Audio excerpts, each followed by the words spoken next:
everyone? Welcome to another episode of the Fourtress of a podcast about movies, TV shows, video games, and lots of pop culture and nerd things. My name is Oscar. I'll be one of your hosts today, and with me per usual are your other two hosts. Two of them out of the three. We got Devin, Mr. Nowhere, Brian, Mr. Negative / New Reliable. Guys, like we were saying, I think I'm running on 30%. I think we all kind of are. It's been a long weekend. Oscar literally sounds like he's coming out of an intercom right now. So I'm so tired. Yeah, so that's where I'm at. How are you guys? Pretty good, man. Doing good. I've also had an interesting weekend, to say the least. We're gonna talk about it a little bit more when. I am very excited to hear about this. Devin was telling me about this before we started, and I am very Mhm. excited to hear more later in the show. As Devin has said, my worldview has changed. Yeah. Oh, geez. Oh boy, already. Little tease there, listeners. Get ready for that. Mhm. With that, guys, shall we just hop right into it and get our first segment of the week? Let's do it. News talk.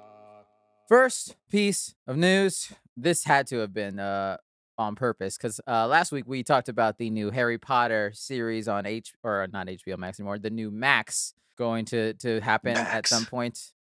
It was like a couple days later, reported by THR, that another beloved series in the same vein, the same era of the early mid 2000s of fandom, Twilight, is coming back as a series. Still don't know where it's going. I'm hoping it's Netflix, so that shit gonna look dumb as Yeah. I hate it. I hate this. What are we doing? I hate what's happening right now. I think this is getting out of hand. I don't know why whenever you get like a little bit of pizza and you're like, oh, that pizza's pretty good. Like, okay, that was some good pizza. And everyone else is like, oh, we also got pizza. Everyone's got pizza. You want some pizza? Give me 4. We got 27 pizzas right now. You want that pizza? No one asked for this. No one wants this. Literally, people still watch the Twilight movies because they're not that fucking old. Same with Harry Potter. They're not that fucking old. You can go and watch Harry Potter right now. Like, I don't Any get shred, why. just a shred of nostalgia. Yep. I do have a question though. Could this and Harry Potter, could it be related to the writer's strike? That maybe they're just trying to get some easy content because they know that they're going to be struggling for the next few years. Oh, I thought you were going the way of, with the writer strike happening, these books don't really need, or show doesn't need to be written because it's so bad that they don't really need writers for it. But I see what you're going with, actually. I mean, they kind of connect together, to be fair. Because like the guys that originally did Game of Thrones, where they got their first shot during the writer's strike, and they were just adapters, So it's like if you just take an existing IP, it's much easier to just, kind of follow the book. But there's so many IPs. Why pick one that we got 10 years ago? That's my thing about it. Because that one made millions of dollars. I would think that if this is my first shot at something, I would want to stay away from something that was so beloved as Harry Potter. The LGBTQ community is going to beat your ass if that shit sucks. Are you kidding me? Yeah. Slytherin girlies are going to put a spell on you. What? Right. I guess that is one thing Twilight has over, is that as far as we know, Stephanie Meyer isn't a bigot. This is true. And also Twilight already sucked. So it's like, can it get worse? Right.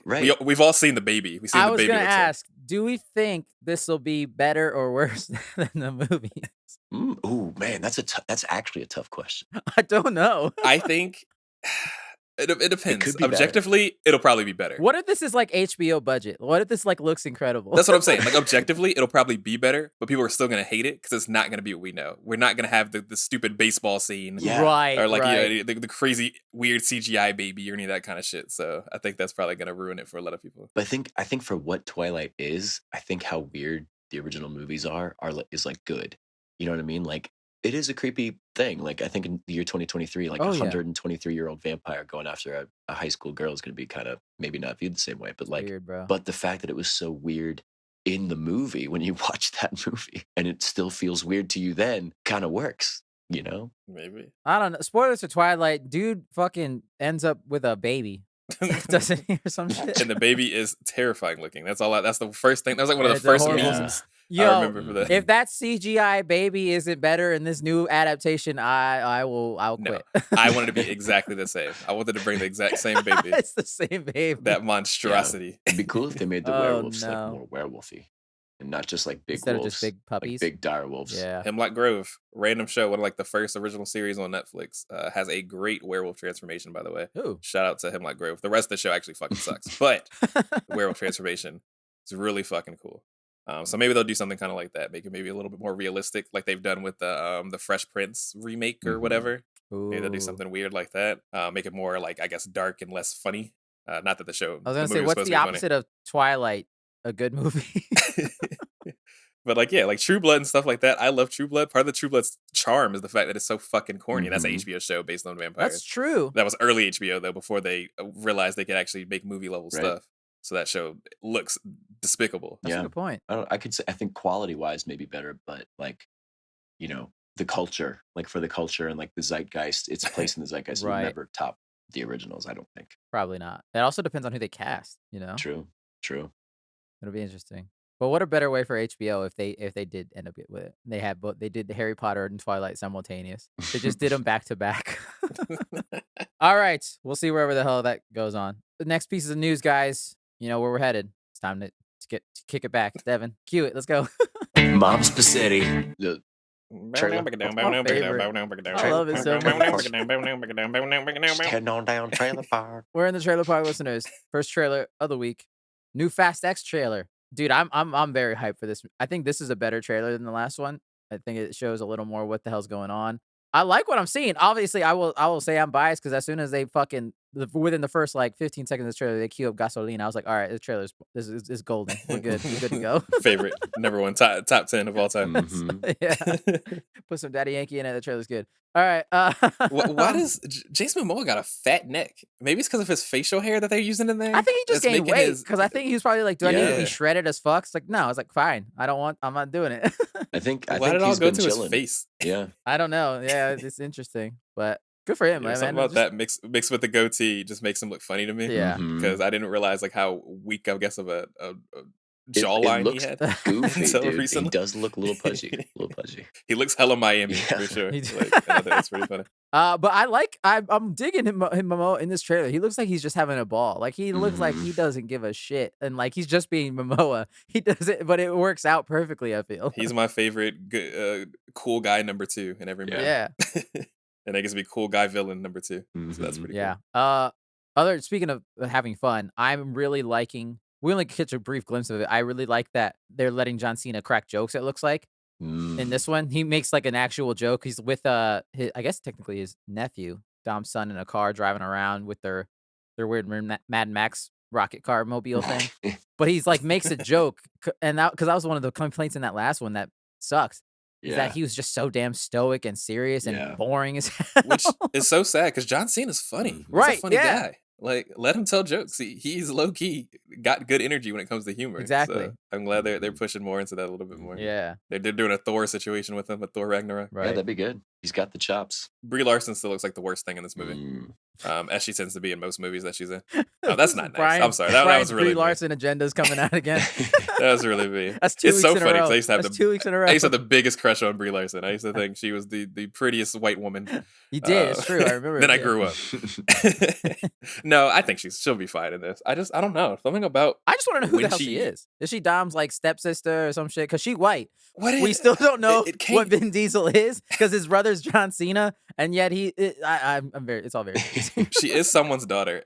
That did come out. I don't know if that was a leak or she went to an interview and talked about it. Whose daughter? I can't remember what it was because maybe she's Mr. Nowhere. Well, it's got to be someone in the past. Mr. Nobody. Maybe she's like, she could be Kurt Russell, Mr. Nobody's daughter, or like I could also see them doing like a Paul Walker sister. They both look like beach babes. Paul Walker is a surfer beach babe. True, you're right. So don't worry about it, cuz. The best fucking line in the entirety of that movie. God damn. I want to go back and watch Fast and Furious now. The first one is so good. Yeah, and then that Michelle Rodriguez, Charlize Theron fight looks fucking brutal, dude. I'm excited for that shit. They are tossing each other around. Just say they would look like they really hurt themselves. It looks rough. they hit a lot of shit on the fall down. Also, like, where are they? They're in like a secret lab or base or something. It's just really there's gonna be some weird how shit. far these movies have come, like to where they are now. It's gonna be body switching, I bet. Oh god, I just really hope this is good. It'll be good. The 9 really disappointed me. It might not be good, but it will be Fast and Furious. Yeah, it'll be. I just want to have fun, and that's okay. It never was anything more or less than what it is. Right. I already plan to go with some friends day one, and we're going to the movie theater, and we're all getting Coronas. We're going to the movie theater. And you have to drink it. And we're all buying Coronas. You have to hold it really awkwardly, like around the neck. Like you have to kind of hold like it a gorilla, fist it, kind of You can't like hold it like correctly at the bottom. You have to like hold it around the neck like really, really weird. Like you're kind of angry at it. Like really, yeah, you have to hold it as tight as you can. Like you're afraid to let it go. Yeah. Family. Yeah. It's weird. I love it. I love it. And then the last thing I wanted to say about this trailer. The very end ends with Dom doing a ridiculous thing down the Hoover Dam. Some of the listeners On fire. may remember the Hoover Dam is in the first Transformers movie. I'm just saying this is where the crossover begins. They're gonna cross over Transformers and Fast and Furious. I'm just saying it's happening right now. That's funny because Tyrese never talks about how he was in the military when he was in Transformers. Yep. Left cheek, left cheek, left cheek. But I know all these terrible Brian's lines. got all the quotes today. Honestly, though, but like, if at this point, if they just threw in like Optimus Prime in a Fast and Furious movie, would anyone bat an eye? Nobody would even bat an eye. I was about to say I wouldn't even. They both be about family, sort of. Let's fucking go. And like, think about what an electric crossover that would be. Like Dom Toretto like flying in the air and like being caught by a Transformer and like doing his radio shit as he's like in the cab of Optimus Prime. Nobody would bat an eye. Honestly, I want to see Dom Toretto punch a Transformer in the face. Just punches Megatron in the face with like a tire iron.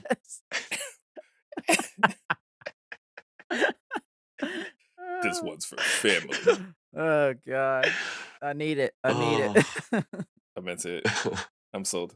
Or he just like crash a Charger into him at some point, you know, and that would kill Megatron, obviously. Fast 11. That the finale. That's what it's going to be. They introduce Transformers. Let's go. Let's do an extended universe. Please, honestly, please do it. All right. Last piece of news and last piece of little teaser trailer park stuff. Godzilla X Kong, the new Empire. They showed it was a very short like title reveal, kind of like the Harry Potter one from last week. I'm just mad that last one obviously was called Godzilla v Kong. They skipped W. I'm just mad about it. I mean, I'm not surprised. I was sort of a fan of the Godzilla v Kong one. I thought it was a little too dumb. I get it. I mean, it feels weird saying that come out of Godzilla. Have you seen the old movies? They're pretty fucking dumb. There's Mecha Godzilla. That's pretty fucking dumb. Yeah. I just thought it was an incredibly more dumb than both of the Godzilla movies and that Kong movie, which I all thought were pretty good. And this one was just real dumb. And I thought the fights were just okay. I thought there were some cool moments, but I thought I kind of expected a little more. So kind of disappointed. But I will say that was 2021, but in the like peak pandemic where no one was going to the theater. So I saw this on HBO Max day one when it was out. That was when we were still doing that shit. So that might have also been the experience, but I mean, I'm still excited to see more of this. Yeah, I watched it on a whim randomly, and I thought it was just okay. Yeah. Maybe this will be also just okay, but hopefully it'll be better than that. I was just going to say I will definitely YouTube the fight scenes later and probably not invest any more time in that. That's fair. That is fair. Yeah, I guess the only thing that they revealed in that trailer was that it looks like they're going to face off against some big Kong gorilla, I guess. Cool. We'll see. Godzilla. I can't believe we're still making Godzilla movies in 2023. I mean, I guess I should expect that. Yeah, why not? Yeah, basically. All right, guys. That is the trailer park. That is the news, which means it is now time to enter our main topic of the week. Shall we do that? Oh, boy. But that means, guys, we are now trapped in yet again another fortress. This week, this fortress, we actually were in a couple weeks ago during a bit of a mid-season recap. So we're back again to discuss the further adventures in the fortress of Mandalorian. Hey, Mando. Hello, my friend. Mando. Still sounds like a racial slur. It still does. You fucking Mando. Anyway. Listeners, yes, we are back once again in the Mandalorian Season 3. We've finally finished it up. And so I will let you all know that we're mostly going to focus on the last 4 episodes. So if you're interested in our thoughts in that first half, we do already have an episode out. So go check that out if you haven't already. With that, real quick non-spoiler stuff about Season 3. Devin, what'd you think of Season 3 of The Mandalorian? I think it finished very strong. Definitely a lot of goofy stuff in there too. I guess, but really, Mandalorian's always been a side questy show, but I guess the side quests were more goofy this time. around, or at least some of them felt a little more goofy. I don't know. You remember when Grogu was eating them eggs in season 2, bro? Oh God, That was yeah, one of my least favorite episodes of that's television true. I've watched in the That past was the 10 most years. side quest ever. I think usually when I think back, I think of like the train heist one where they were like on that planet, like the Imperial planet, the one with Bill Burr. Oh, Maybe I think of the good yeah. That ones, was a good but episode. I did forget about the egg one. But yeah, I mean, I think the finale was definitely worth it. Had a lot of good payoffs. Mhm. So yeah, I'm excited to see where they take it next. Yeah, it's more Star Wars, I guess. Right. Brian? Oh, wait, wait, wait, This wait, wait, wait, show, wait, wait, before you can hold on. What are we getting? Are we getting Mr. Negative Classic, or are we getting Mr. Negative on his redemption arc? Which version are we getting today? uh, I don't know. This is it's gonna be. We all know that not all redemption arcs happen in one failed straight line. Well, we have some relapses. Sometimes we fall back. So this is one of my episodes where I fall back a little bit, but I'm gonna come back strong in the end. That being said, this show is kind of like a hot pocket. You get a couple bites, them shits are blaring hot, and then it's just fucking ice cold in the middle. Ice cold. Oh, that's so And then the good. end, it's like, okay, that ends pretty hot again. Like, okay, that was actually like the temperature I wanted to eat my food at. Right. Because goddamn, this show felt all over. This shit was mid as fuck for so long, and then ended, I think, decently, which kind of makes it kind of round around to just being fine. Right. But I definitely yeah. think this was the weakest season of Mandalorian, and we'll definitely get into some of the reasons of why it feels like that happened. Right. But yeah, the ending, I thought that was cool. Some cool stuff happened. Mhm. Everything before then, that lead up was crunch. Yeah. Yeah, I will say, yeah, I think the hype of this most recent episode, so I will say no spoilers, I will say I still think it could have been longer as an episode, but man, what an entertaining 40 minutes it was, personally. I thought it was just so much fun and a blast. We won't get into it, but gave me probably one of the most Star Wars moments I've felt in a long time, and it was so special and so cool. And yeah, so overall, this isn't really a spoiler. If you've also heard our other episodes, I really dug the Book of Bo-Katan. I really enjoyed it. That is the perfect way to put that. Yeah, I think to me, let's be honest, I don't remember every episode of season 1, so it's hard for me to compare them because nothing's gonna top the ending of season 2, and I didn't think it was ever going to, you know? That'll always forever be a incredibly special Star Wars moment or just moment in cinema, and it was just so cool.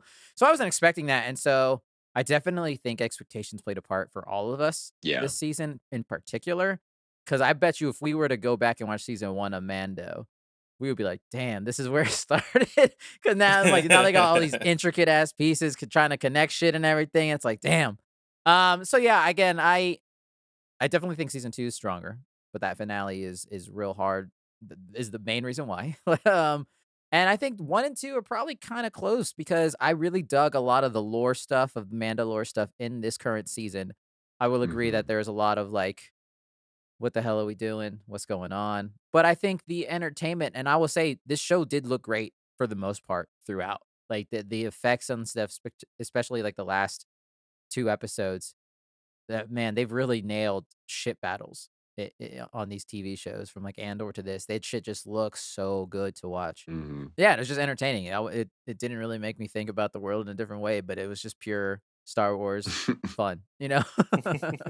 So with that, let's get into the spoilers. We're gonna focus mainly on this finale for now, listeners, and we'll probably jump back to other things because we do want to get into the finale and get in the weeds of that first because we don't want to run out of time and then rush through it. Let's just start with the big boy. How did y'all feel about the dark saber as a whole, and that it's now Lame. crushed and I guess gone Lame. forever? That was the most Disney ass shit to me. To basically do the whole like, it's not about the dark saber at all. It's about you and your leadership, because that's such a like a standard arc for a hero, which we've talked about how this is Bo-Katan's story, and her basically trying to find her place in being a leader for people and basically being a leader of all the Mandalorians at this point. Big spoiler. Look at that, crazy. So that whole like that was just such a lazy, easy route to go to be like, okay, well, you know, I'm so stuck about this dark saber. That's the only way I can lead. That's the only thing I can do. And then she's like, oh, it's not about that at all. I don't need it. And I was like, okay, that's where we ended up with we're that. stronger That's fine, I together. The guess. power of friendship. Literally, basically said that word for word. We're stronger together. And okay, all right, Yeah. that's fine, I guess. Yeah, I don't know. I expected it's. I don't know what I expected because obviously Star Wars is very tropey as it is, but it just was a little disappointing to have that just happen. Yeah. Felt like a kid show almost. Well, I mean, that's kind of what that's kind of been my mantra this season. It's like, just remember at the end of the day, it's kind of for kids, right? Like, Is it though? Right. That's Freddie what. Prinze Jr. is, I think about him all the time. That's one of my favorite Yeah. videos. He roasts everybody. It's so funny. I mean, yeah, and I think Mando's always kind of been more towards the kiddie, campy side of the Star Wars. Like we've all established that Andor is very Yeah. much adult Star Wars, which is a term I kind of hate and is weird. But it's not really a children's type of show. Whereas Mando, I think, is a family. Everyone can watch Mando and enjoy it for the most part. I will say I'm kind of torn on the dark saber. I like the concept of how Bo can finally realize that, hey, these traditions are kind of dumb, and we don't need this fucking dumb sword to rule a people. Like, but it didn't end up being her choice, because he just cracked it. Just like, because like for all we know, if he doesn't break it, she keeps that tradition going. So, and that's the one thing I wish that the end of this was a conversation. You know? Yeah, I mean, when the darksaber was very cool, but yeah, I don't know, it did feel kind of weird how they just like broke it. It was very campy. I think they almost forgot it existed. It felt like throughout this show, so that the ending of it being broken was like I almost didn't care about the darksaber anymore at that point anyway. You know what I mean? Like I was like, oh, that's a thing. Okay, she's gonna use that to fight him. Oh, it's broken. Okay, well, fuck it. Who cares? Because outside of that, it was used like 2 minutes at a time in like 3 different episodes, and then she flies around with it at that episode, and I'm just like, okay. It does feel like maybe they destroyed it so that it'll create some tension for her next season, right? Because maybe like the hardo cultish Mandalorians are like more about no, you have to have the dark saber, and maybe the other ones are more like, we can just kind of be done with it, So it's like maybe it's to drive her plot next season. That's funny. I don't think that at all. I think it's because they didn't want to deal with it Yeah, anymore. the Mandalorians have enough to I guess without that. So I think that is a now solved problem. That's not going to be anything anymore. yeah, agreed. Which is weird in terms of like what was the journey. It just seems a little sloppily handled, that whole journey. Absolutely, 100%. With like Din having it and then Bo having it, and now it's gone. And the fact forever. that like they didn't establish like at the time, like when he lost it to that weird thing, and like they didn't just do it then. Like the fact that he like kind of left it later, and he's like, oh well, well okay, well like by transitive property, it's actually hers, like already. And that's my biggest issue with this season because of, I mean, we're kind of getting off from the finale, but I think it does talk a good reason about like what's making this show feel so kind of goofy in this season. Because season 2, one of the big things at the end, of course, spoiler season 2, was the fact that she was like, I can't have the darksaber unless I kill you. So that was an interesting plot line of what do they have to do to be able to get her to get the darksaber. There has to be a real tension there. There's no real tension there. She just goes, let me have it. And he goes, you can have it. And she goes, I gotta kill you. And he goes, no. They don't talk about it for a while. She uses it a couple times by taking it from him because she's the only fucking capable Mandalorian in this goddamn TV show. And then he's like, well, now you can have it. And she's like, okay. If you had done that in the beginning, when you said you can have it because you saved his life back then, none of this would have been a thing. So it was a completely useless throwaway plot line to begin with because it didn't do anything. Right. They made it such a big tension to make it have no tension. Yeah. Like it immediately lost its tension exactly after that last finale of season 2. Yeah. And I was like, okay, well, fuck the darksaber, I guess. He can't even wield it anyway, dude's fucking weak as hell. I know. Right. That's one other thing is like there's a part of me like I appreciate the storytelling of like, no, it was never meant to be Din's. There's like the tiny part like of just like a child in me that's like, man, I kind of wish he just did something cool with it once, one fucking time. Man can barely lift that shit, looking like a Dragon Ball Z character. He's What's going on, man? Yeah. Before we move away from Bo, which I will say, I think Katie Sackhoff was great in this whole season. Yeah. I thought I agree. I loved it all that she did. She kicked so much ass in it. Do you think she's the leader of Mandalore now? Yeah, for sure. I think so. With her relighting the forge. I think that storyline is done, and she has completed her main quest. She got the quest complete sounds and everything. So right, you think? Well, yeah, like that's my biggest thing is like, do you think we'll see any more of this in season 4? I hope so. Maybe a little bit more of them rebuild. Maybe he'll have like a one-off kind of let's check in with Mandalore episode because right, yeah. But it looks pretty solid. Like They removed the Imperial threat. They're all kind of there now, so it looks like they're pretty good to go. We'll see. All right, other things in this finale, other big kind of thing. This is kind of leading the last 2 episodes. What y'all think about Moff Gideon once again being the final threat of the show? 3 seasons in a row. I think they forgot to write a script for this show. I think that they were leading up to stuff, and then it came time for like Mandalorian to come out again. And they're like, "Oh shit, we didn't write anything. We don't have an ending." Because nothing about this plot line felt like it was leading up to this point before now. You know what I mean? It felt like it was just completely left field, and they forgot that Mandalore was a problem, and they were just like, Giancarlo, he's real cool. Get him back. We like love some Giancarlo. Which, let me tell you, new toy just dropped, baby, because that fucking outfit looks sick. Yeah. I will give him that. He looked stylish. And it was the best way so that they could get a stunt dude in there to kick the shit out of everyone and not have, no offense, but old man Giancarlo trying to do all this shit. Dude, he made his own Darth Vader costume. He must have a poster of Darth Vader in his room. Like, he just wants to be Darth Vader so bad. He combined Darth Vader and Darth Maul with them horns on his helmet. Like, Dude, he was literally trying to be Darth Vader. He's like, I wanted my clones to have access to the Force. And then, first of all, but real thing on this clown, he had a whole room of like 24 clones or something, and he was tracking Mandalorian and Grogu through the base, and he's like, wow, they're coming over. Let me go spring my trap on them, and he lets them go through the room and kill all of his clones. Yep, he sure did. No one said the man was good at his job. And then he got mad about it, like he didn't know exactly where they were and what they were doing. It's like, bro, what is wrong with you? I guess that's like just like the hubris of the Empire. They're all kind of dumb and just think that, I guess, but it was like you didn't send one guard down there. You got to stop monologuing and start like thinking. Just use your brain, bro. Yeah. Right. Like, I mean, it's the same thing when he only had 2 guards like walking Din in the very beginning of the episode around. It's like, classic. Man, James that's Bond. disrespectful. This man has been the pester in your side for 3 whole seasons. Yeah, literally got you fucking nuked and put in jail, and you're still just like taking away two random lackeys, Jeff and Kyle. Take him to the debriefing room. Wait, we shouldn't just execute him on the spot in front of all of his other Mandalorian friends? No. You literally shot my other friends. There were 2 other people that came out there in that scene with him, and they got shot immediately. They immediately died. Like 6 seconds. And then they're like, capture him. Why? What do you need to talk to him about? You hate him. Just kill him. He has plot armor. You do kind of forget, though. I think him disarming them is like, sometimes you forget the Mandalorian's pretty badass without, like, sometimes it feels like he kind of leans on his armor. He got to do some cool shit finally. Yeah. Not get his ass beat. He's a pretty good hand-to-hand fighter. I was just like, quickly talking about that before we get back into the whole cloning aspect in a second. I was so surprised and shocked that they showed him snap a dude's neck on a Disney Plus show. I was like, damn, okay. Like, he is dead. There's no knocking people out. That man has been murdered. There's no question. He's stabbing dudes. He's slitting throats. He's kicking people down wells and shit. Love it. But yeah, no, I think I loved all the Din and Grogu stuff.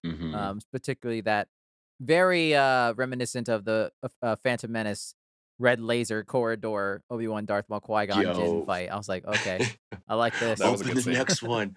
That was so funny because like then the next guards are just sitting there like waiting for their turn, like to fight him, waiting to die. It felt very video gamey, which the show usually does. But it was really funny, man. Like watching the people like load up and be like, okay, now it's my turn to fight. Me next. Right. It felt very Jedi Fallen Because you gotta Order. know, like, dude, like row 8, they're like, yo, I don't think we'll make it. Why are we still waiting here? We're just waiting to die. Maybe he's tired. Maybe he's tired now. Maybe we have a shot, dude. You're just he's looking tired. as each row gets killed. Fuck. Oh, I got another one. Oh, damn it, man. We're coming up, man. He's not making it. He's not like, making it past no, he 4. killed Steve. Dude. All right, no, he won't get past Eli over there. Yeah. Don't worry. Eli. No way, oh, no no, way, he no killed way. Eli.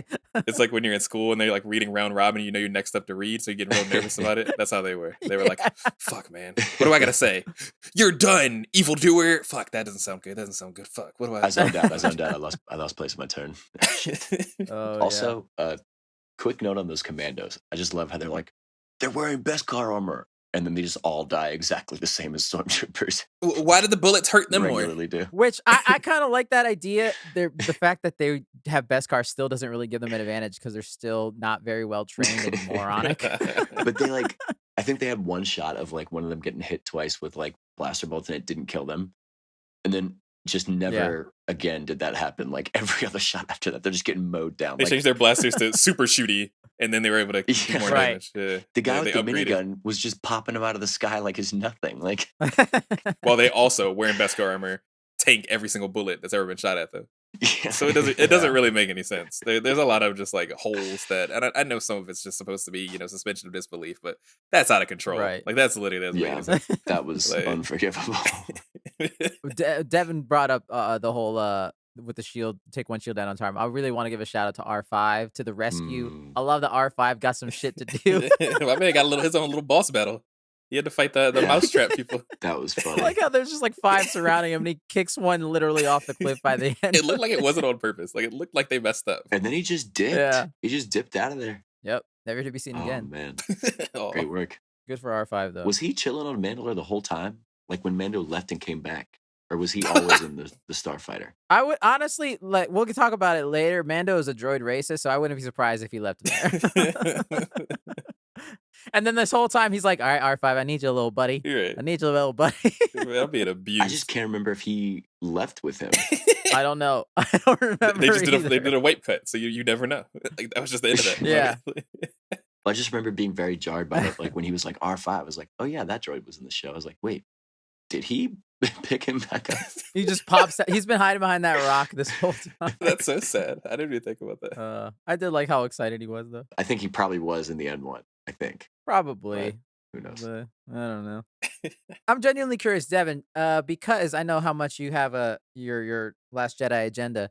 But did it make you slightly happy knowing that Moff Gideon wasn't entirely using this whole cloning aspect for this potential Palpatine shit, and that he was actually trying to clone himself? Yeah, I did like that, I guess. I mean, but it's such a weak thing. I don't know. Listen, I defended Dave Filoni. Everything that he filled in from the prequels to the main, amazing. Great job, sir. Fantastic work. Clone Wars, love it. We love the filling in the blanks, right? Clone Wars, Bad Batch.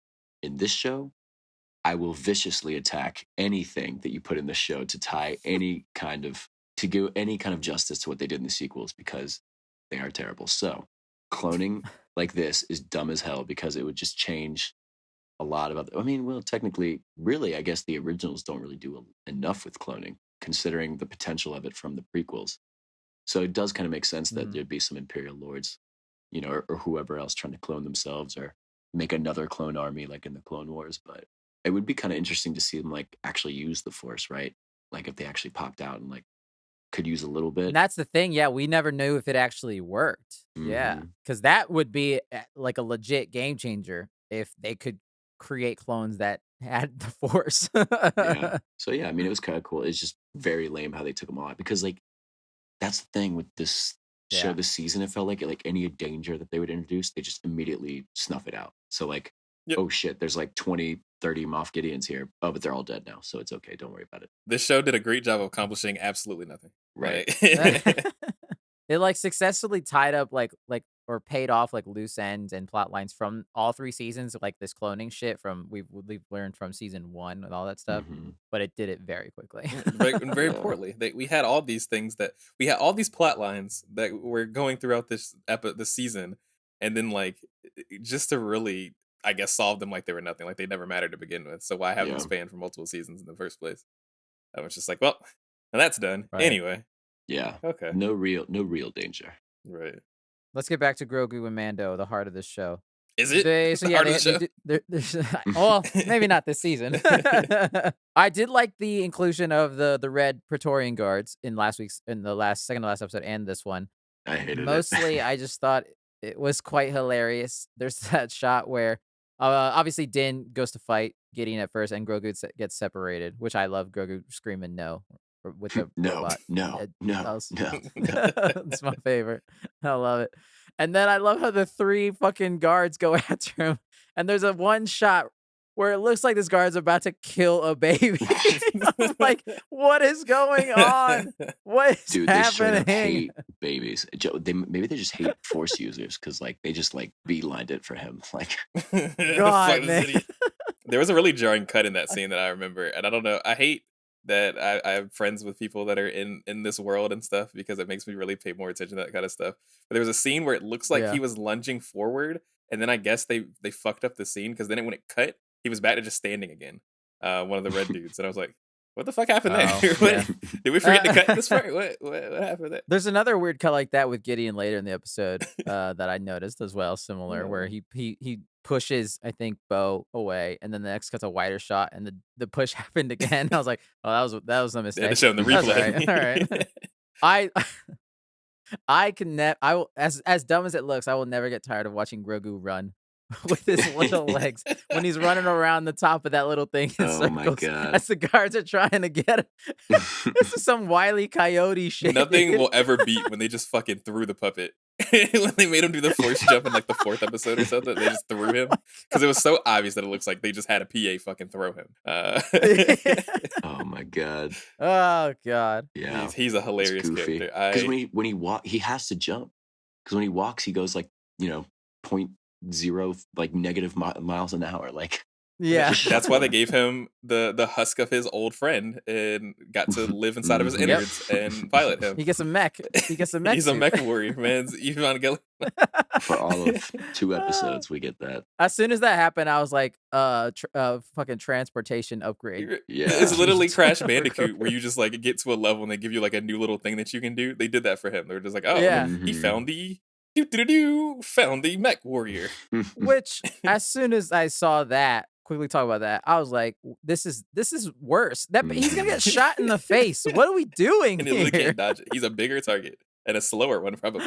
Like he's probably faster than his little bubble. Yeah, his little bubble can go pretty fast. And that bubble can fly. Yeah. What are we talking about?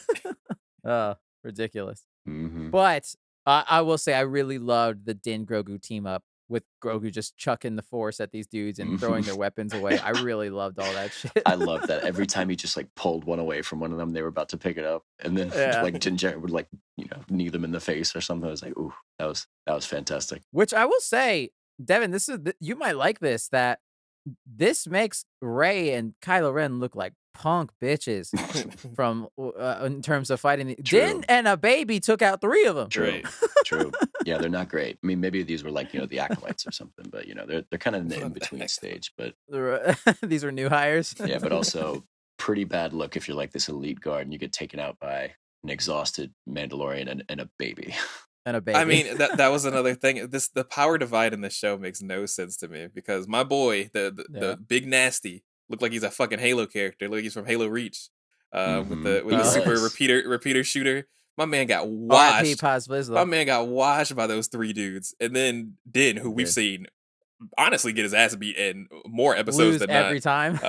Make short work of these guys, and I'm just like, there's no way Din is a better fighter than that motherfucker. That man that looks like he eats smaller Mandalorians for dinner. Well, technically, Din beat him in that duel, so maybe. Maybe it's, I hate they did my boy so bad. They did. I really love that character, and he's gone now. But yeah, I mean, I think he was exhausted from fighting all the other regular stormtroopers, and then they just kind of mopped him up. They took some of that fight scene from Mass Effect 3 for sure. You remember Grunt when you find Grunt in Mass Effect 3? Spoiler for Mass Effect 3, I guess. You find Grunt, and then he does this thing where he's like, you go on without me. And he's a big motherfucker. He's big nasty as well, for people that have never played the game. So he like shoots and then doesn't have any more ammo, so then he just starts beating people up, and he does a thing where he pushes one off the edge as well. The only difference is that he falls off the edge with him, which I thought they were going to do with him as well, and then I would have been really mad and probably would have sent a nasty email to Disney Plus had that happen. But I was like, damn, y'all really just lifted that one, huh? Which I'm sure it's a trope that's happened before, but yeah, I don't know. Still my boy though. R.I.P. You my boy Blue. Yeah, I will say, I think they did a decent amount of redeeming him and giving him the Boromir sacrifice at the end. Because obviously, like, you're meant to like think this dude sucks for the majority of the show, from season 2 on. Like, this dude sucks. He doesn't like anyone. He hates Din. He just wants the Darksaber. He's part of Clan Vizsla, and they suck too from Clone Wars. If people have watched, Clan Vizsla, they suck. But I thought they did a decent job. Where I was like, I know, but there's a little part of me that was like, I know I'm supposed to care about this guy a little more, and I kind of don't at the same time. Yeah, I only cared about him because I thought he looked cool. I cared nothing about his storyline or who he was as a person. By no means. Right. Dude, I have the figure of Pan Vizsla. Is it Pan Vizsla? I don't know. Pause. Okay, well, maybe I should not say that, but I do have the figure, and he's one of my favorites. with the little minigun. It's just so cool. He does look dope. Oh gosh, which I did want to touch on, like, Mandalorians as a whole. I feel like I haven't really talked much about them.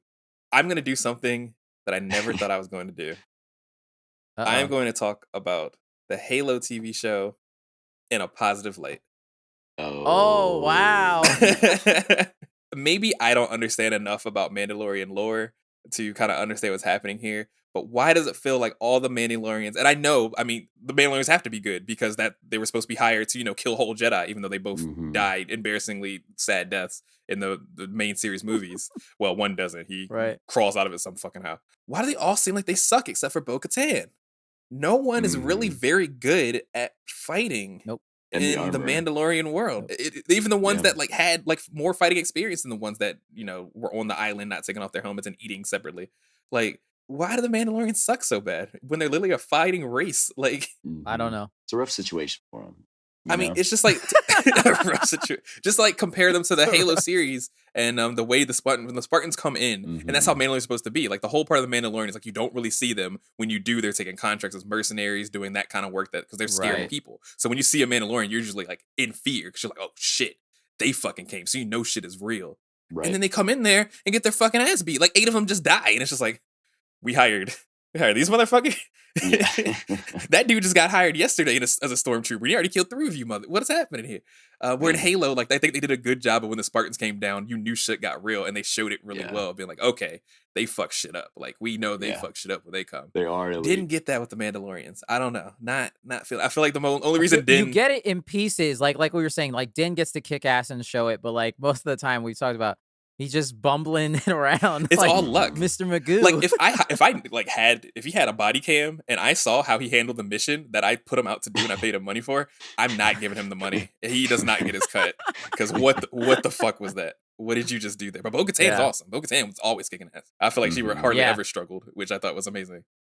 Which was a cool like dissonance between the two characters of how capable she was because she lived a real life and did real things. It wasn't so about the order and the word. But then it felt like the other people that weren't also about that life weren't very good either. It was just her. She was just really good. I mean, do you see where they're training? Like, they're training on planets where their children get eaten every week or some shit. They can't do anything. Oh no. I like the idea of a Mandalorian. I really just wanted it to be shown a little bit better. Well, I mean, I think they did that with the pirate episode where like they land and like they take on those pirates and there's like, that squad that's like going through tactically and like shooting up all the pirates and they're like, oh, there's an ambush behind us, and they like adjust and like rotate, stuff like that. So I feel like they showed it there. But I think against the commandos and the Empire, the Imperials there, they definitely did a little bit worse. They just end up shooting normally. I mean, they're off jetpacks though. Like I know you're in like kind of a closed corridor or whatever, you're in a cave, but they had jetpacks, they were flying. That was a later part of the thing. Why weren't they flying? They were just shooting. The whole jetpack fight was wild. It was just like so many, just people flying. It was like a pretty fighter cool. fight in Star Wars, where like when the fighters just fly at each other, and then they did that with people. It felt like anime, especially when she took out the darksaber and started flying forward like that. I was like, okay, we're watching anime now. Yes. Yeah. The armor just fucking rocking people Thor style with the fucking hammer and shit. Like that was incredible. That was one of the best parts, I think, of the season as a whole for sure. Yeah, that was cool. Bo rocking some knee rockets. That was dope. Loved it. Don't get enough knee rockets. Give me some knee rockets. Let's finish off this whole Din, Grogu, Gideon saga shit. Obviously, Bo gets her little one-on-one with Gideon. Gideon's kicking the shit out of everybody because he's in a super suit, whatever. Before we get into Gideon's death, quote-unquote death. That man got fried. Which I'm still not convinced. I bet you if they bring him back for season 4 in the last 2 episodes, I don't know if I can take it. Is it going to be a Darth Vader situation? We're going to be all cooked up in the suit? He's literally the same shit. Oh no. Oh no, they can't. They can't do it 4 times in a row. They like the can't fires do die it. down and like they just see him crawling and they're like, we'll just leave him.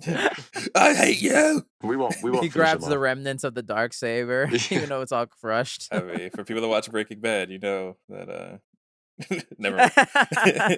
No spoilers. Yeah, no spoilers. No spoilers. I haven't seen it. But this is where it got me my most Star Warsy moment that I loved, and that's Grogu shield bubbling, force bubbling, Din and Bo. I was like, oh, that was just magical. I loved it. That was so good. That was just pure child Star Wars. I loved it. Is he Groot or is he Grogu? Dude, I definitely was like, this is the Groot moment. This is Groot from Guardians 1. The music almost felt the same. I was like, oh, okay. This is, Yeah. Very much so. Same thing. Which I will say, I got major prequel vibes from the music in this, and I fucking dug the hell out of it. I love. I think the music was very good. Was really good this season. I do think that's one of the higher points. Yeah, absolutely. I'd be rocking with that main theme too. Every single time the credits roll, I'd be man.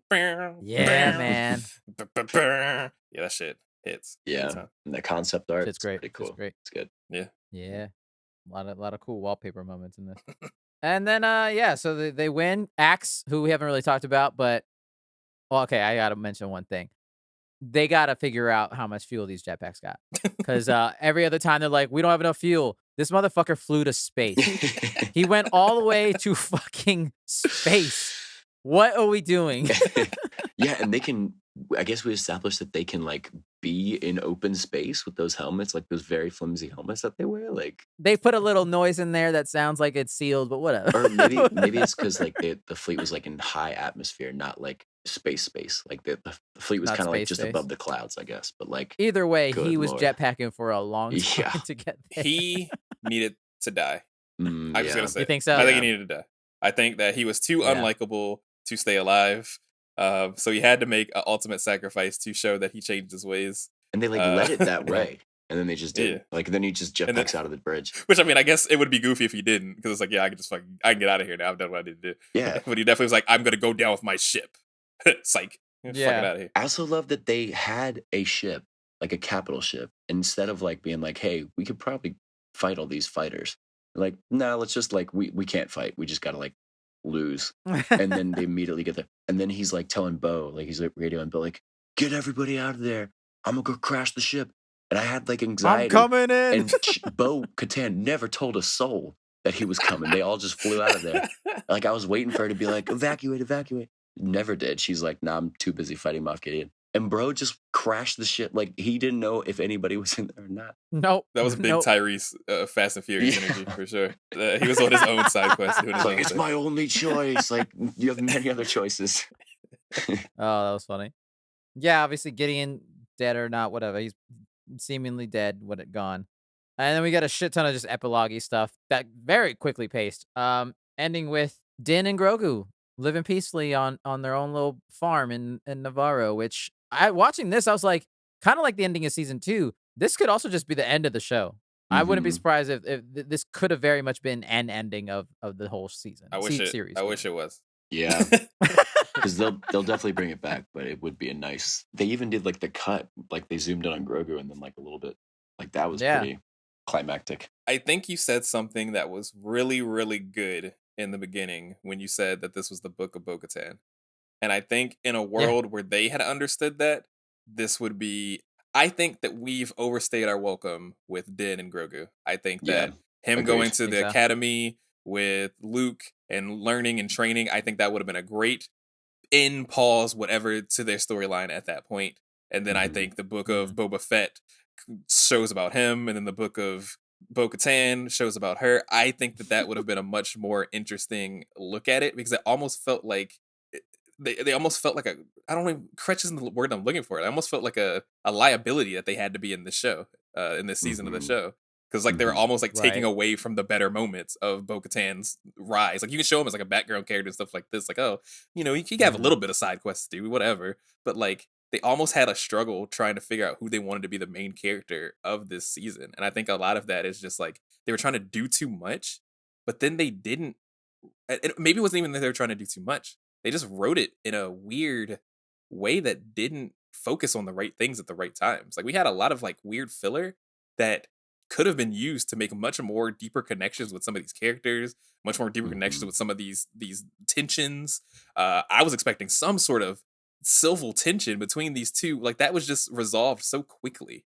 The Mandalorian stuff was just resolved so quickly. And it's like, you could have spent real time on that and show like, no, we don't want to join these stupid helmet face idiots. They didn't have time to do that because it's busy fighting a fucking weird crocodile alligator monster thing. Like, why did you do that? What was the point of that? Yeah, like, I don't know. Sometimes I feel like the show forgot what it was trying to do. Yeah. And I wonder if that comes to, speaking of future stuff, that Dave Filoni is very focused on his Ahsoka show and not wasn't as attached to this season of it, and so maybe the creative force wasn't there Maybe. 100% of the time. I don't know.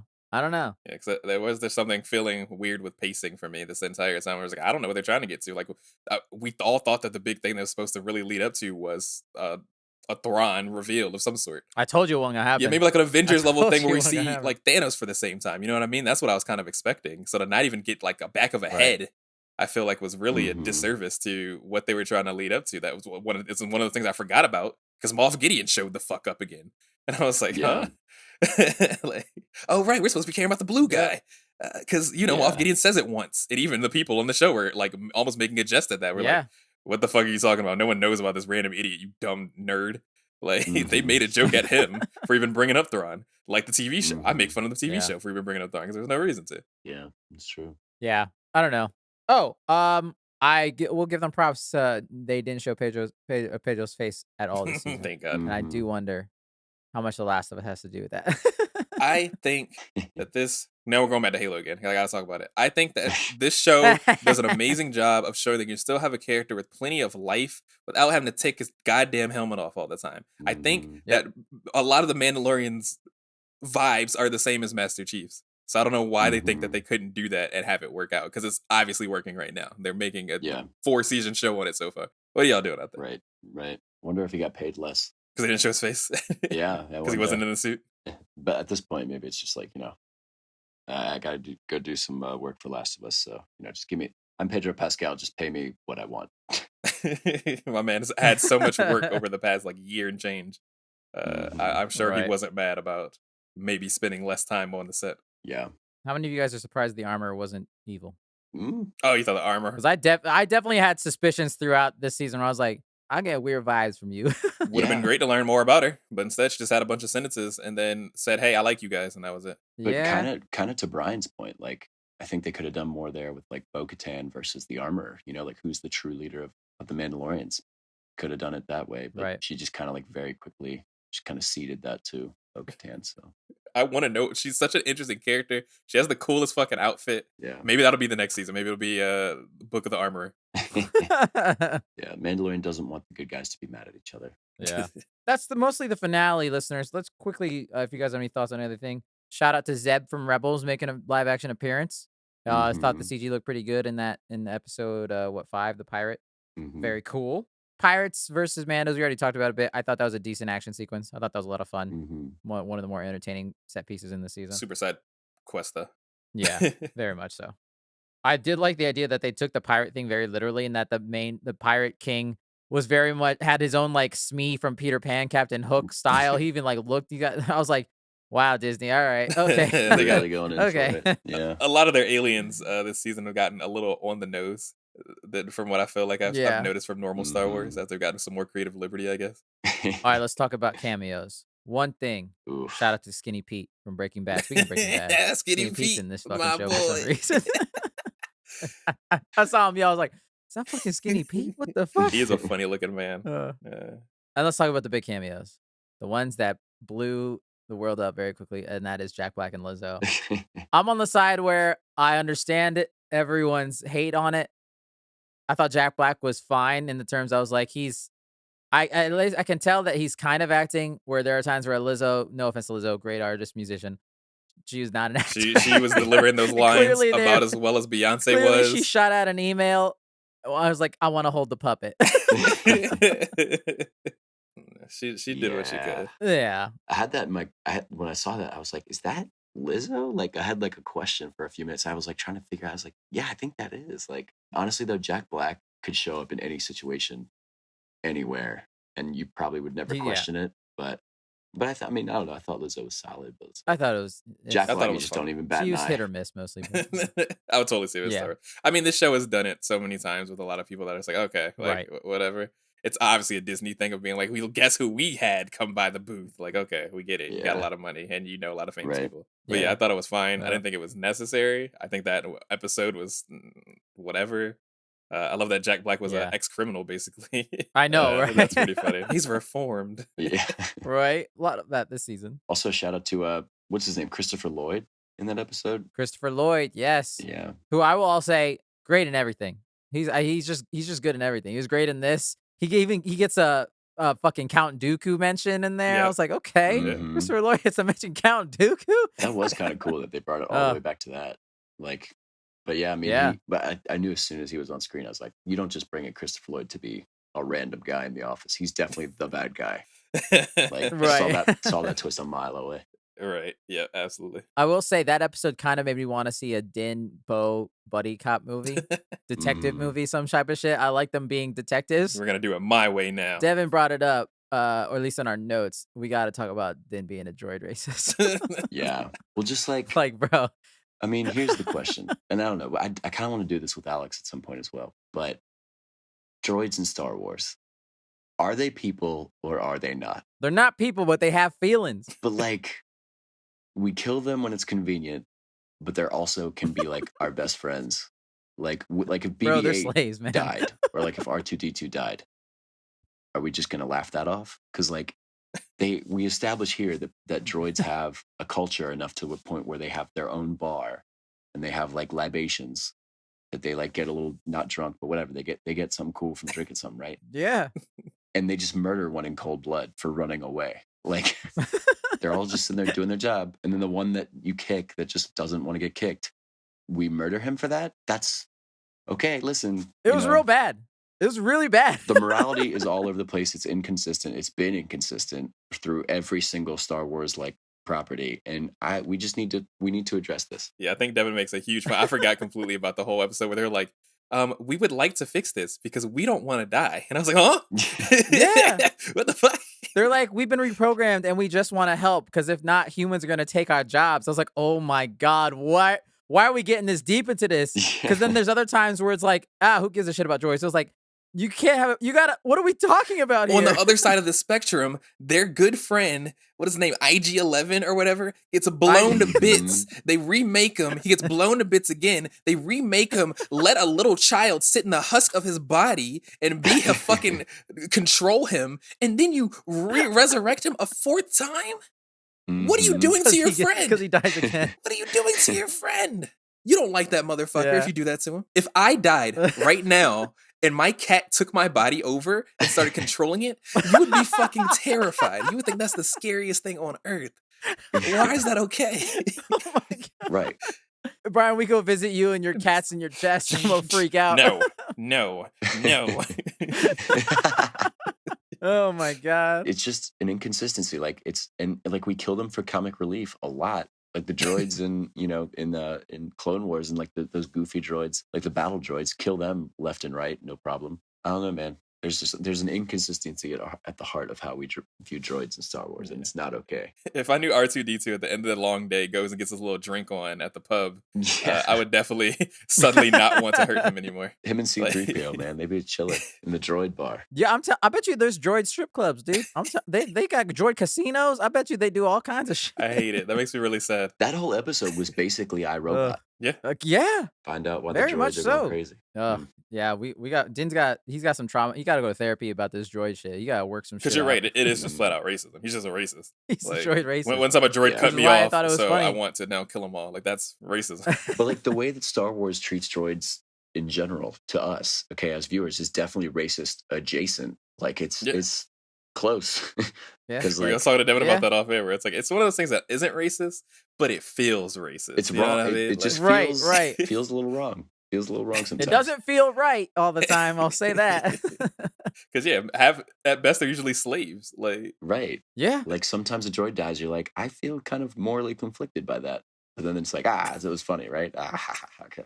It's not right, man. It's pretty weird. One of the droids talked about how much he liked the sky when he got killed. He was like, oh, the sky's really nice, but then if I get someone else to do this, I won't be able to see the sky anymore. And they chop his head off, and then it's funny. And it's like, what? Like, yeah. Right. Why do they do shit like that? I think it was established in fucking, what is it? The Solo, the Solo movie that when Lando basically alluded that he fucks his ship. That's a giant robot. So, I mean, yeah.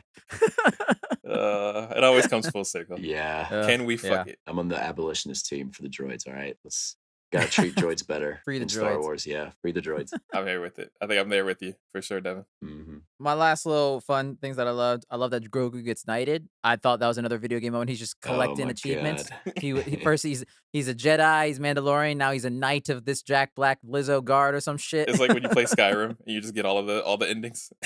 Yes, he's in all the guilds. They were really phoning it in there though, because I was like, man, this is too Earth-like. Like a sword, knighting, like 2 shoulders. I was like, that's just too. Yeah, that's too on the nose. And then the last thing, Project Necromancer. Devin, it's happening. We know this. Do we think we'll see this come into play? I'm sure in Ahsoka, or do you think that'll just because be this is my biggest complaint with this season probably is the introduction of that, but also what if the American military after World War II had been like, hey, all these, hey, all you Nazis that we just beat.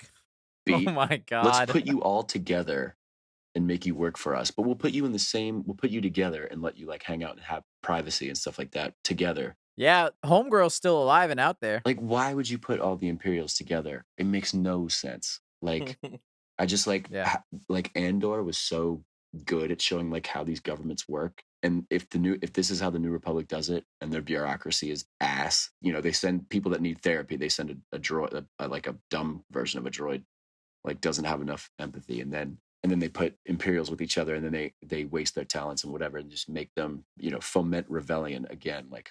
I just hate it. I hate this setup. I do love how bad they are at their how bad the New Republic is, because of course yes. it very gives me our political structure that we have right now, where it's well, we wanted to be this and we wanted to be that, and it's turns out that shit sucks too. It just sucks with a different mask on. Right. Very much. Ugh, and I mean that could be a whole different conversation. We do not have time for about how this season very much showed that the New Republic sucks at their job. Woo, there. Yep. We can see how they fuck up. There's a reason why the First Order apparently. Yeah, they would definitely throw a pizza party instead of giving you a pay raise. I hate it. I hate it so much. Alrighty, Mando season 3. You guys have any final thoughts, or is that it for y'all? I think they need to stop making the show for a little bit and maybe re-gauge where they want to go with this shit, because I don't know what the fuck that was. I'm gonna be honest. They could just stop. They could just stop it. I don't think they will, but they could. It wasn't bad by any means. I still think it was fine. I still think it was fun. But that shit was a little all over the place this season. Mm-hmm. Derogatory. Yeah.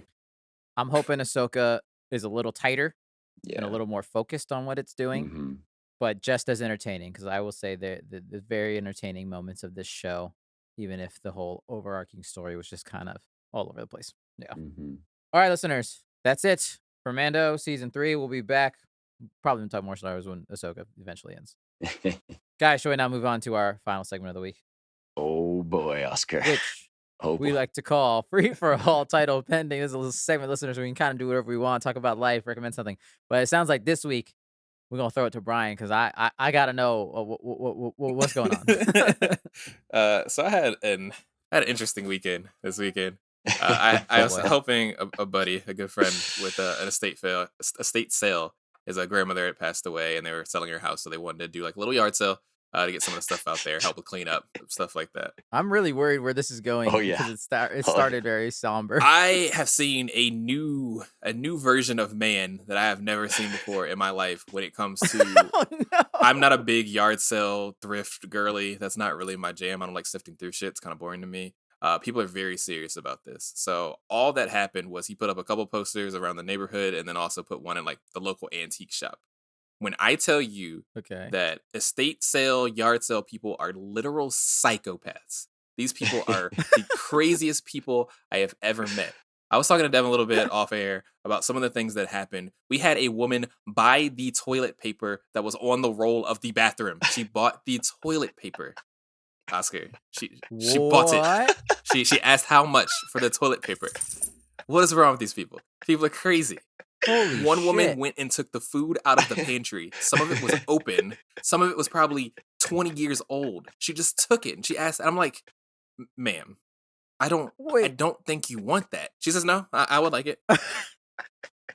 That is half open. That stuff was that stuff established to be on sale? No. Just they could just wander into the house and buy whatever they want. When you say everything for sale, you don't mean literally. You know what I mean? Like, people had been living there, but she had passed like a couple of months at this point. So that food is old. What are you Oh doing? What are no. you doing? What's wrong with people? And I just met some of like the weirdest Oh. characters that were coming through these places. But that shit just threw me. It's so unhinged.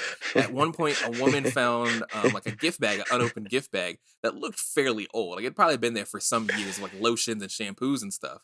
And then she asked us, she was like, so do you think this would be like good?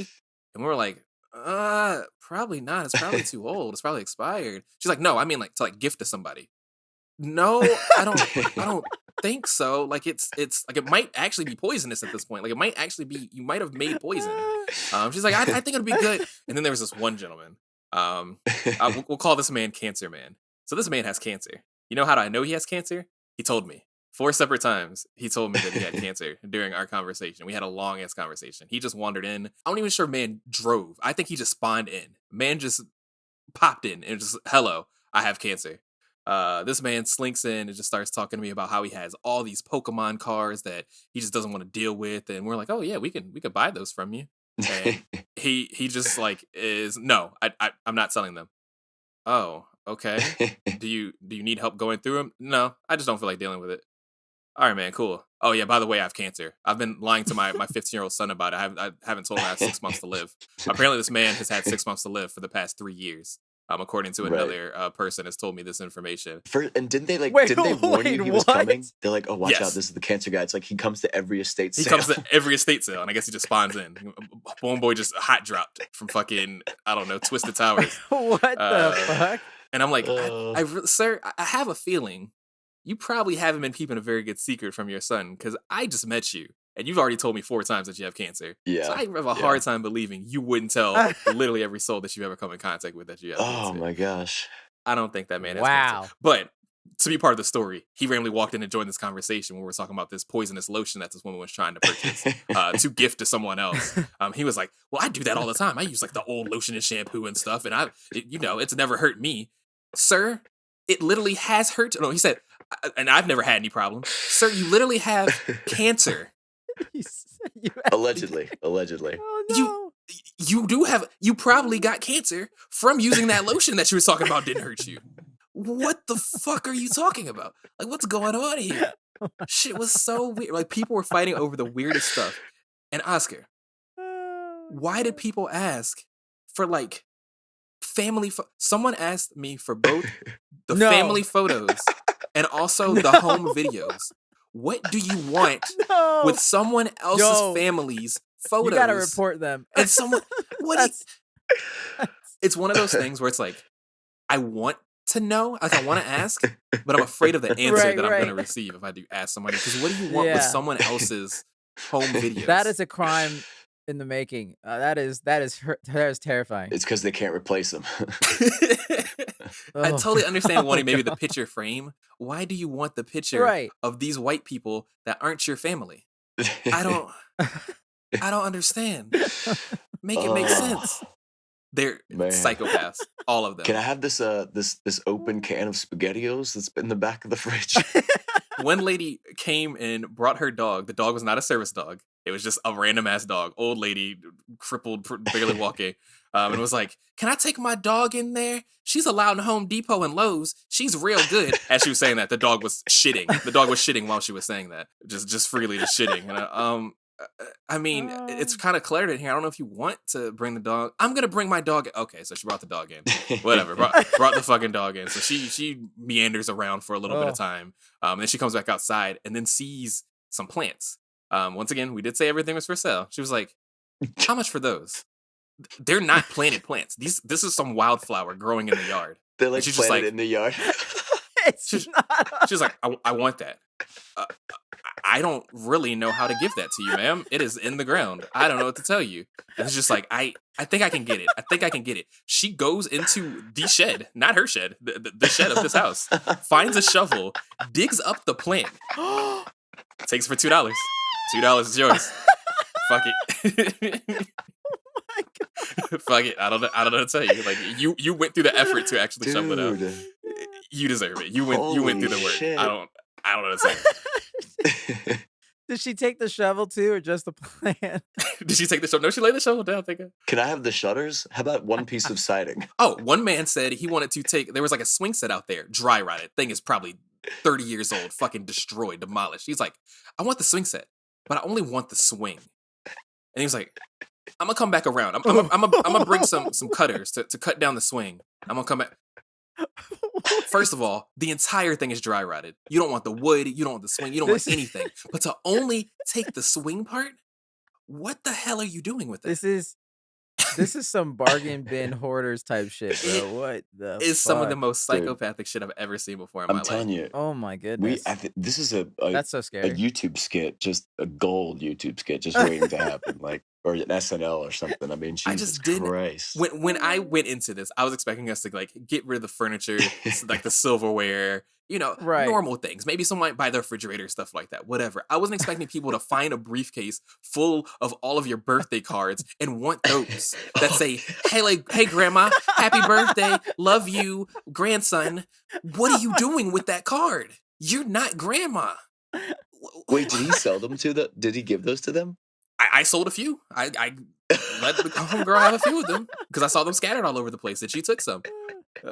What is happening? Can I take all the right shoelaces? Like, I don't know if it's like a weird role play thing you're trying to do. Do you want to pretend you're grandma? I have no idea what's going on. I never thought that some of this shit would sell and then people were like excited about it. You know what I mean? People came back multiple times that's throughout like the day. someone coming in and taking all the door hinges and nothing else. Yeah, that's like going into my house and it's like, do you have any orange pills? I really want your orange pills. Thank you so much for the orange pills. I'm gonna make good use of these. I don't know. Oh wow. Weird, dude. That It's a new breed. I will never go to like an auction or any of those kind of things. You know when they like auction off like whole like storage units or whatever? Yeah. I can't imagine what kind of people go there if this is what I saw over one random like shit was the weirdest experience I've had in a long time. Brian helped out at an estate sale, and it permanently changed what he thought human beings are capable of. 6 hours changed me as a whole. I met a new type of human perspective on life, and I am afraid. I'm afraid of this kind of person that exists. Permanently damaged his perception of humanity for going to an estate sale. Oh my god, man! That is incredible. I love that. That is fantastic. How much for this roll of toilet paper?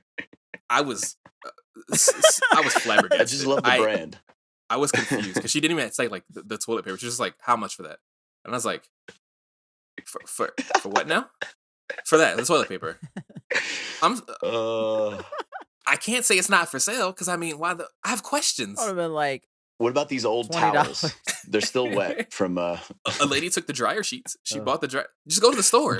What? The store down the street. The grocery store down the street. You're not grocery shopping. Like, dryer sheets are literally like $3. Gave it to her 50 cents. Fucking that'll pay. Oh my god. That's fantastic. That's incredible. That's truly incredible. I'm so happy with that story. Woo! My goodness. What did your friend say after all that? I mean, he didn't seem as phased as I was. I mean, it's where I grew up. It's the area that I grew up. So people are already kind of weird and a little bit, everything moves a little bit slower down in the country. Mm-hmm. You know what I mean? But I did not expect that. I did not. Everyone that came up to me talked to me for at least 30 minutes as well. Everyone was far too friendly and far too willing to tell me their entire life story. And I just couldn't. I'm too introverted for this shit. I can only mask for so long before I want to tell you to please leave me alone before I mace you. You fucking weirdo. Jesus. Oh, that's fantastic. Well, I don't think me and Devin can top that free for all. So I think we'll leave that at that. We'll leave a little tease. Next week, I will talk about some Horizon DLC, some Power Rangers shit. But I will have to say shout out to God of War Ragnarok. Anyways, that is our show, listeners. We hope you enjoyed it. You can email us at thefourtress@gmail.com, FOUR. Feel free to email us any questions, feedback, recommendations, or anything like that. Follow us on Twitter, Instagram, and the YouTube channel at The Fourtress of. Tell your friends, tell your family, tell your grandma, tell your cat. Rate us. Follow the 3 R's. Beautiful Bollywood movie. Great review and recommend us to all of your friends and loved ones. Thank Jackie for helping edit the podcast every week. Thank you, Brian, for the art. Alex for the music, and Devin, thank you for being here even when you're not here. You can find Brian on Instagram at ITZ_. By the way, Alex at Peterson Films and Devin. You can find him dying of an uncontrollable laughter. Yeah. I want just the ending of this episode to just be I'm going Devin's to the laughter. estate sale. I want the half roll of duct tape and any of the dandelions out front, any of the weeds. I want those. And they're half used, like the half cut 2x4 in the garage. I want that. Yeah, I want those. Woo. God damn. Next week, I don't know, listeners. It's up in the air. We'll figure it out. We'll see what's happening in the world. Oh my God. We'll talk about it. As usual, happy holidays. And put a code on. It's code out there. Find your United States style. Maybe take some people's family photos. Maybe make them your family photos. Don't do that, please. I'm gonna get family photos of white people. I'm not white, but I'm gonna Put get them around That your would home. be fantastic. Put them around my home. I want people to be like, who's that white family? These are I'll crimes. never tell. These are crimes. All right, listeners. We'll see you here next week in another episode in the Fourtress of...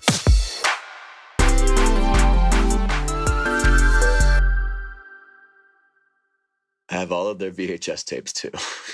just have a whole fake family. And you just like have them and you have people over. It's like, hey, you guys want to watch something? And you just put in like family VHS tape.